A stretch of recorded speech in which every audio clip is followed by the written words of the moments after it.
We continue our CBS News special series Where America Stands with a new poll that lifts the veil on American families. Joining us now is family therapist Dr. Jenn Berman, author of The A to Z Guide to Raising Happy, Confident Kids. Good morning. Good morning. I'm going to start with a survey question about, we asked people about their marriages, and the surprising results to me, 55% of respondents said their marriage was better than their parents'.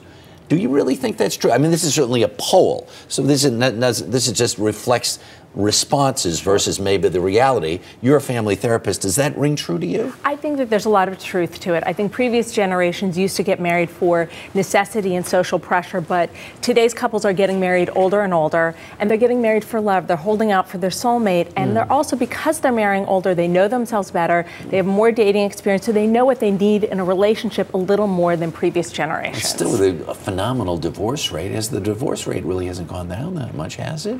You know, it depends on which poll you look at or which statistic you look at. But I do think that for the most part, I think the couples are happier, and I think that they're trying a whole lot harder. Do you sense that they are trying harder? Especially those that have parents who were divorced themselves, they're more inclined to really push through the difficult times. Here's the rub, though. When Americans were asked whether they knew someone who had been unfaithful to their spouse, 63% said yes.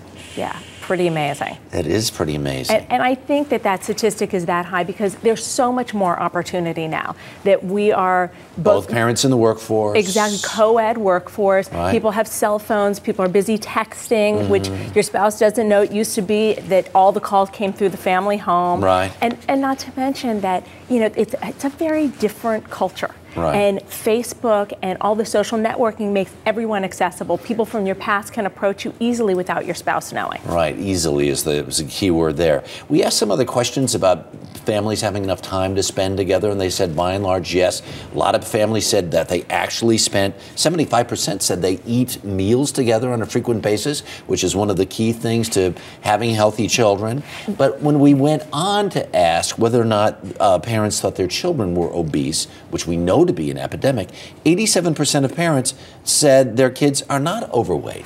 This one really surprised me because what we know is that 27% of kids and 63% of adults are considered to be obese or overweight. So it made me wonder if perhaps parents are in denial, or sometimes people don't want to face the truth because they're worried that it's a reflection of themselves as a parent. Yeah. So, you know, or maybe this poll is catching a trend that is changing and catching it before other polls. So it remains to be seen. Right. I think the denial is more than just the name of a river in Unfortunately, Egypt. Yeah. I think you're right. All right. The other one, this one, parents being out of touch with their parents in terms of what kids say they do versus what they say they're not doing.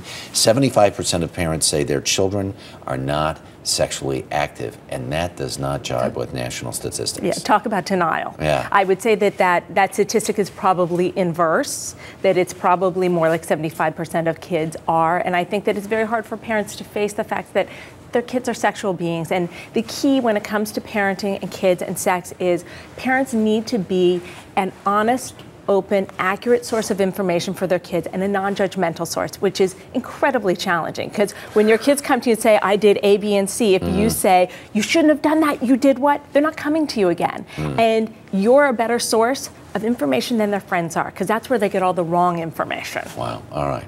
Dr. Berman, thank you so much. Really appreciate it.